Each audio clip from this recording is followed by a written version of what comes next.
भाजपाचे लोकसभेचे उमेदवार डॉक्टर सुजय विखे यांच्या प्रचारार्थ माजी महसूल मंत्री सुरेश अण्णा धस व पालकमंत्री प्राध्यापक राम शिंदे यांची बाजारतळ या ठिकाणी जाहीर सभा आयोजित करण्यात आली होती।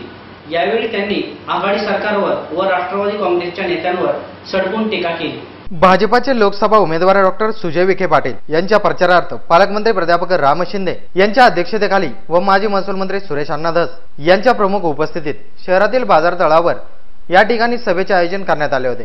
सभापती सुभाष आव्हाड, सुनील साळवे, शिवसेना तालुका प्रमुख संजय काशीद, डॉक्टर भगवानराव मुरुमकर, रवी सुरवसे, सूर्यकांत मोरे, निखिल गायतडक, अमित चिंतामणी, अजय काशीद, गौतम उतेकर, सोमनाथ पाचरणे, शामीर सय्यद, पोपटनाना राळेबात, सोमनाथ राळेबात, प्रवीण सानप, महेश निमोणकर, रवींद्र कोठारी, प्रवीण चोरडिया, ऋषिकेश बांबरसे, मनोज कुलकर्णी, सलीम बागवान, सुधीर राळेबात, मकरंद काशीद, प्राध्यापक अरुण वराड, कैलास वराड, डॉक्टर ज्ञानेश्वर झेंडे, अल्ताफ शेख, कविता जगदाळे, बंकट बारावकर यांच्यासह अनेक मान्यवर उपस्थित होते।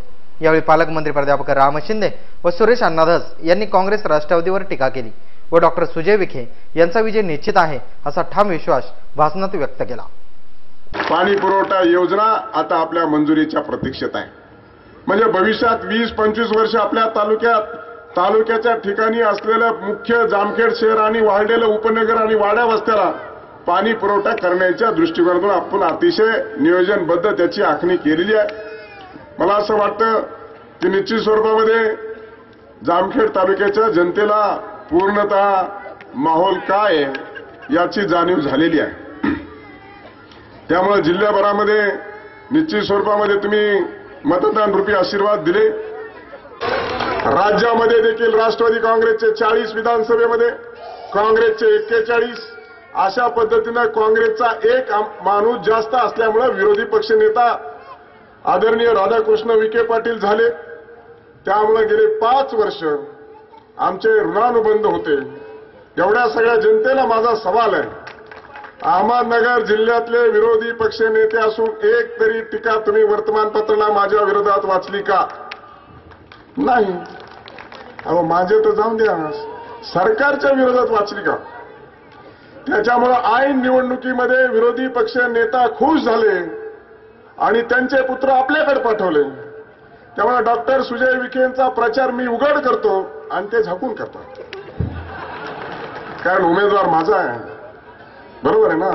माझा म्हणजे महायुतीचा आहे, माझ्या पक्षाचा आहे आणि त्यांचा जरी मुलगा असला तरी ते विरोधी पक्ष नेते आहे। त्यामुळं अशी सगळी इथून तिथून परिस्थिती आहे। हे तुमच्या ध्यानात का आणून द्यायचंय? माणसं मोकार कोणाच्या बी नादाला लागतात, घेणं देणं वाजवर वाजवा। मी तर आलो, मी राष्ट्रवादीतून आमच्या पार्श्वभागावर लाद घातल्यामुळे, आमची हकालपट्टी केल्यामुळे आलो।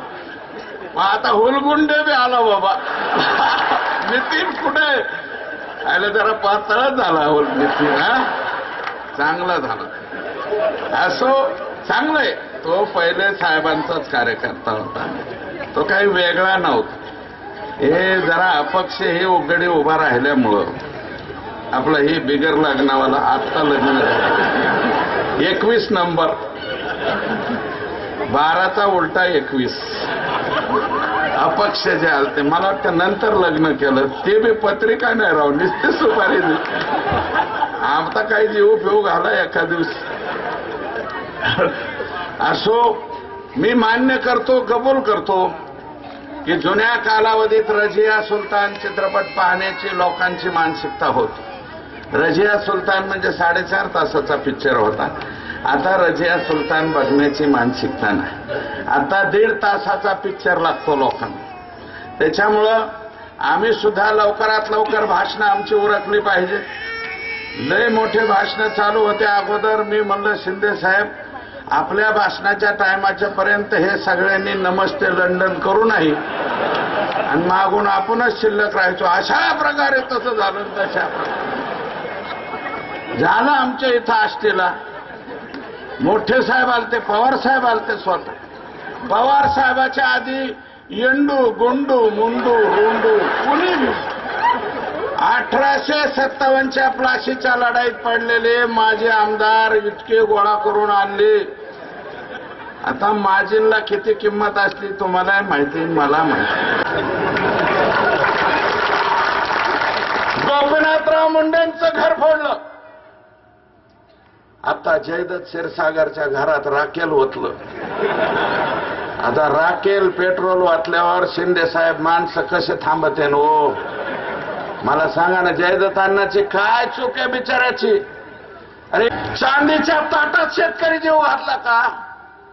तेव्हा एवढं बोलायला पोट तिडकीने, सरकार शेतकरी विरोधी सरकार, हर वाईट सरकार. आम्ही फक्त शेतकऱ्याचं बघतो. आम्ही जस काय हे जनरल डायरच्याच अवलाद येत वळ्या अल्लाह लयच वाईट. आता मान्य कांद्याचे भाव जरा पडलेत बरं का, वर्ष 1.5 वर्ष कांद्याचे भाव पडले, पण कांद्याचे भाव पहिल्यांदाच पडले का? प्रतिनिधी किरण रेड्डीसह कॅमेरामन रोहित राजगुरू, विश्वदर्शन न्यूज, जामखेड.